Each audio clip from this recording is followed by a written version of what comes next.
So in the previous video, I have already explained you that we talk or we understand natural language, human beings, and machines have their machine language, and that language is in binary, that is zeros and ones, right? So it is in the form of zeros and ones. So we say this is binary language.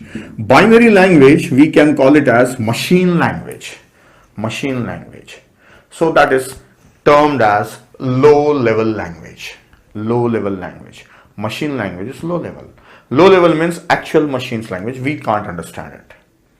So when the machines were introduced initially, it was very difficult for people to write the program. So it was not common. Machines were used in laboratories.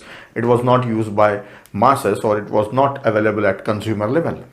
So at that time, so the people who developed, they used to learn something from this machine code, and they used to write everything in machine code form. That was very tough, and it was very initial stage.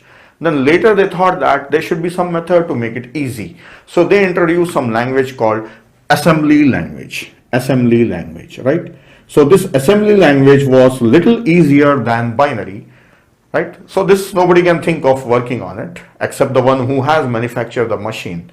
Now assembly language was little easy. It can be taught and it can be learned, and it can be practiced and used for writing the program. So this was used for some time, right? And this became a base for conversion from this language to machine language. So still that is also low level language. It's very difficult for learning. If suppose a class of 100 student, and if somebody is teaching assembly language, then there is a chances of learning one student learning it, right?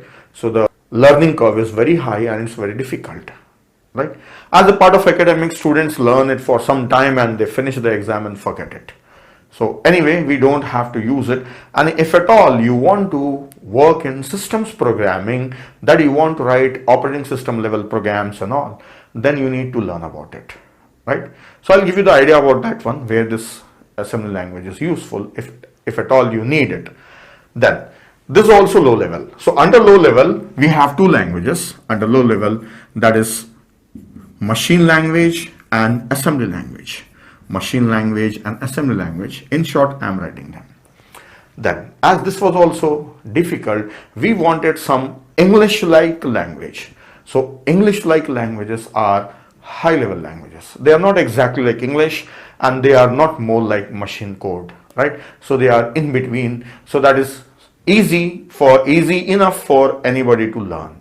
So that are high-level languages. So there are n number of high-level languages. Lots of high-level languages are there. Like present day we are using languages like, I'll name them. So these are easy to learn, right? High-level languages: C, C++, Java, Python, C#, Visual Basic, Visual C++, and the list goes on. There are various languages, right? So these languages, we call them as programming languages because we can program them. We humans can program them. Actually, this assembly language is also programming language, but that is low level programming language, and these are high level language. So we are much familiar with these languages. So these are very easy to learn.